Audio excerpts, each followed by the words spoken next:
I never thought my life would unravel like this. A woman in her mid-45s, standing alone in a beautiful house, surrounded by quiet luxury, yet feeling like a ghost within it. My husband was hardly ever around. His business trips, which once spanned days, had grown into weeks, and when he did return, it felt like I was hosting a distant relative rather than welcoming my partner home. Our conversations had dwindled to logistics and weather. The warmth we once shared had long since gone cold. Intimacy was a memory I didn't even reach for anymore. I smiled at neighbors, kept the house spotless, and played the role. But inside, I was slowly vanishing, like a photograph left in sunlight too long. It was early spring when he told me he'd be leaving again, this time for nearly a month. I nodded, like always, pretending to understand, pretending to be strong. I didn't ask questions. I never did. Somewhere along the way, I had convinced myself this was normal, that this was love, quiet, dutiful, and dull. A week after he left, Liam came home from college. My stepson, now 22, kind-eyed and taller than I remembered, was back for spring break. He'd grown into a thoughtful, quietly confident man. I had raised him since he was a skinny kid in middle school, and though we were never close in the cuddly sense, there was always a calm, mutual respect between us. That was our rhythm. Until now. Something shifted in the way he looked at me. It wasn't wrong, at least not at first, but it wasn't the same. His glances lingered a heartbeat longer. His compliments, once casual, began to feel personal. "You look beautiful today," he said one morning while I poured coffee in the kitchen. His voice was low and warm. I chuckled, brushing it off, but my chest tightened. My heart fluttered in a way I hadn't felt in years. We started spending more time together, mostly unintentionally. He'd offer to help with dinner or carry in the groceries. He'd sit next to me on the couch while we watched TV, his presence comforting, almost necessary. I tried not to read into it, tried not to feel what I was feeling. But I did. I felt it every time his hand grazed mine or when he stood a little too close and didn't move away. One evening, we sat outside watching the sunset. The air smelled like blooming magnolias, and the sky was a soft, bleeding orange. Liam looked over at me and said, "I don't know how you do it, holding everything together like this. For Dad." His words hit harder than I expected. Nobody had praised me in years, not even for the smallest things, not even for surviving. His voice, gentle, sincere, broke something in me I didn't know was still breakable. I looked at him and didn't just see my stepson. I saw a man who saw me, really saw me. That night, I couldn't sleep. I lay awake, heart racing, replaying our conversations in my head. The way he looked at me, the warmth in his voice, the space he gave me without expecting anything back. I told myself it was innocent, harmless, but I knew better. Somewhere between the lines, I had crossed an emotional boundary. I had let him in further than I ever should have. The next morning, I saw him in the kitchen. He smiled. Just a simple, soft smile, and it shook me. I realized I was beginning to crave it, that attention, that feeling of being wanted. I hadn't felt like a woman in years, only a caretaker, a placeholder. And now, I was wide awake in a way that frightened me. I hadn't acted on anything, not yet, but I could feel how close I was to a line I might not be able to walk back from. It happened on a Thursday. The house was still, almost too quiet. Rain began to fall, thick and relentless, drumming against the windows. Then the power went out. No TV, no lights, just candlelight and shadows. Liam walked in, holding 2 glasses of wine. "Thought you might want this," he said softly. His voice felt like a whisper inside a cathedral. I hesitated but took the glass. We sat on the couch a foot apart, listening to the rain. The wine dulled my nerves just enough. We started talking. About memories. About the aching parts of ourselves we usually kept hidden. He told me he felt adrift lately, unsure of who he was or what he wanted. He said being home gave him clarity. "Being near you makes me feel safe," he said. I swallowed hard, unsure how to carry the weight of that confession. But I didn't turn away. I didn't stop him. Then he looked at me and said quietly, "You don't even realize how incredible you are, do you?" I blinked, stunned. "You deserve someone who sees you," he added. "Really sees you. Someone who makes you feel alive." I should have stopped him. I should have reminded him of the boundaries. But I didn't. Because in that moment, I wasn't a stepmother. I was just a woman who had been starving for affection, for recognition, for warmth. And I let his words sink into the hollow spaces I'd spent years ignoring. I felt like a shadow in my own home. Seen, perhaps, but never really noticed. But in that moment, when Liam reached for my hand, something shifted. His touch was light, tentative, and deeply sincere. I didn't flinch. I didn't pull away. It felt unspoken, like we had arrived at this place not through desire, but through years of being overlooked, through silence so loud it echoed. His eyes didn't just meet mine. They searched them, steadied them. They filled in all the empty spaces that had quietly grown inside me. Without a word, he leaned in. I could have stopped him. I should have. But I didn't. Our lips touched, soft and slow, carrying more truth than any conversation we'd ever had. It wasn't impulsive or wild. It was full of buried emotion, of longing too old to name. When it ended, we didn't say anything. We just sat there, the weight of what we'd done settling between us. I stood, murmured something about needing to sleep, and left him sitting alone in the candlelight. But there was no sleep waiting for me. My body was still. My thoughts raced.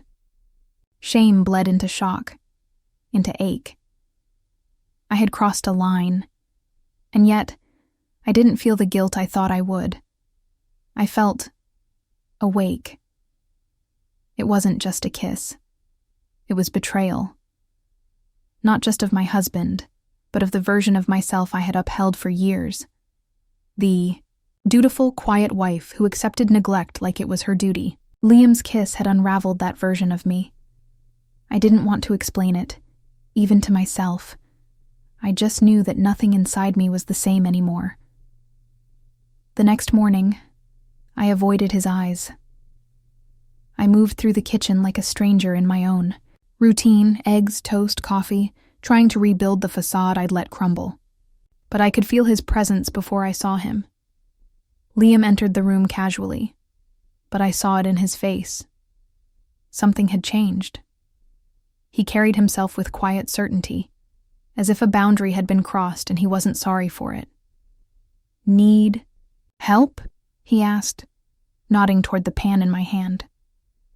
I gave a tight nod back, careful not to look up. We didn't speak of the kiss, not directly. But it was there, in the silence, in the charged glances. It lingered like a shared secret neither of us had the courage to confess aloud. I told myself it was a moment, a lapse, something that would fade. But when his fingers brushed mine again, I didn't move. When he reached behind me for a plate, his body close enough to feel, I caught my breath instead of stepping away. Guilt surged, but so did something else, something dangerous. Later that afternoon, I caught him watching me, really watching me. Not with lust or curiosity, but with the kind of attention I hadn't felt in years. He studied my face as though every expression mattered, like each line had a story he wanted to understand. I wasn't used to that kind of presence. Not from anyone. Least of all from the son of the man who barely remembered to ask how my day was. Liam started staying in more often, skipping plans with friends just to be around. He offered to run errands with me, join me for walks, movie nights. The air between us was always charged but never reckless. We spoke of things I hadn't shared in years. My childhood, the dreams I had shelved, the parts of me I had abandoned to keep a marriage afloat. He listened with the patience of someone who cared too much. I tried to draw lines. I told him this had to stop, that it was selfish and reckless and impossible. He nodded, respectful as always. He even apologized. But then, later that same evening, he found me folding laundry alone. He stood quietly, then whispered, "I can't stop thinking about you. You deserve more than to be forgotten by someone who doesn't even see you cry at night," he added. Every word landed like a stitch, sewing together the parts of me I didn't know were still broken. My breath caught, and for the first time, I didn't deny it. I didn't tell him to leave. One night, as we stood in the dim kitchen light, he reached out and touched my cheek. His voice was barely audible. "You don't have to keep pretending, you know. You're allowed to feel again." I didn't reply. I didn't need to. The way I looked at him answered everything. The moment had long passed from what if to what now. What came after wasn't something either of us planned. It wasn't calculated or chaste. It was simply the inevitable unraveling of two people who had spent too long starving for connection. I didn't recognize who I was becoming. A woman, caught in the crosshairs of guilt and longing, trying to hold on to the last thread of control when control had already slipped away. I told myself I could still stop it, that I hadn't gone too far yet, but the truth sat heavily in my chest. I was already falling, and worse, I was beginning to want the fall. Still, fear wrapped itself around me. Not just the fear of being discovered, but the fear of what would be left of me when he went back to school. When he left again. Would I be whole? Or would I be left with a version of myself I could never repair? Liam's break was nearing its end. The countdown ticked louder each day, and the weight of what we had allowed to happen pressed harder on both of us, like a storm building behind the walls of a house that couldn't withstand another gust. Could see it in the way Liam moved. The quiet hesitation.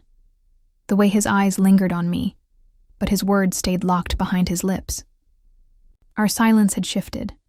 It wasn't soft or secret anymore. It was heavy. Guilt had seeped into every moment, replacing what had once felt like dangerous tenderness with something sharp and aching. He started packing, shirt by shirt, item by item, his bag filled while my heart emptied. I stood there pretending not to watch, but every folded collar felt like another goodbye I wasn't ready for. We had crossed a line, yes, but now we stood on the other side of it, not knowing what to do next. We never discussed the future, never asked each other what this meant. He didn't promise anything, and I didn't dare hope. I had spent many years buried under broken promises and quiet disappointments to ask for something that might never come. But this had felt real, in a way my marriage never had. Raw, messy, alive. And now it had to end. The night before he left, he came to me. He didn't reach for my hand or try to close the space between us. He just stood there, unsure in a way I hadn't seen before. His voice was soft, barely above a whisper. "I don't regret anything," he said. "But I don't want to ruin your life either." I looked at him, trying to say something, anything, but my throat closed around the words. Maybe it was a heartbreak. Maybe it was a relief. I still don't know.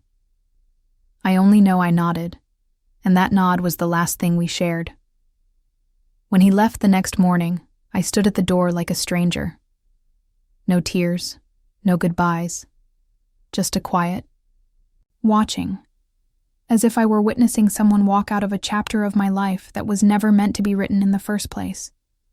The house returned to its silence, but this time it felt cruel. The same walls, the same decor, but everything was colder now, emptier. Like the ghost of something forbidden still lingered in the corners. Days blurred together, and eventually my husband came home. Just as he always did, arms full of souvenirs, pockets full of business stories, smiling like the world hadn't changed, like I hadn't changed. He asked about the house, about the neighbors. He didn't ask about me. He never did. He didn't notice the way I avoided eye contact. Didn't ask why I no longer leaned into his touch or laughed at his recycled stories. He never once saw the hollow space behind my eyes, and I realized then I had given myself to someone else, emotionally, physically, and the only person who saw it was me. I had expected guilt to burn through me, but it didn't. What followed was something quieter and far more brutal. Sadness. A deep, soul-aching sadness. Not just for what I had done, but for everything I had let happen to me for years. For the ways I had made myself small. For the love I had pretended was enough. Because the betrayal wasn't only in the kiss. It wasn't only in the way I had let Liam into the places my husband left untouched. It was in the devastating realization that someone who should have been on the periphery had managed to see me more clearly in a single week than the man I had built a life with ever had. Liam texted me once. Just a simple message. Take care of yourself. I stared at it for hours, fingers hovering, heart aching. Then I deleted it. Not because I didn't want to respond, but because I knew we couldn't keep walking toward a fire we had already touched. And yet, I also knew I couldn't go back. I had stepped into something irreversible. A version of myself had awakened, and there was no burying her again. Not under this roof. Not beside a man who would never notice she had changed. So, I lived. I moved through the days as if nothing had happened. Dinner at 7, chores, conversations about taxes and dry cleaning. I sat beside a man who thought our life was still whole, while I quietly carried the fracture deep within me. Maybe that's the real punishment, not being caught, but having to live with a truth that no one else sees. With the knowledge that love without attention becomes routine, and attention without commitment becomes temptation. Somewhere between those two, I lost the part of me I'll never get back.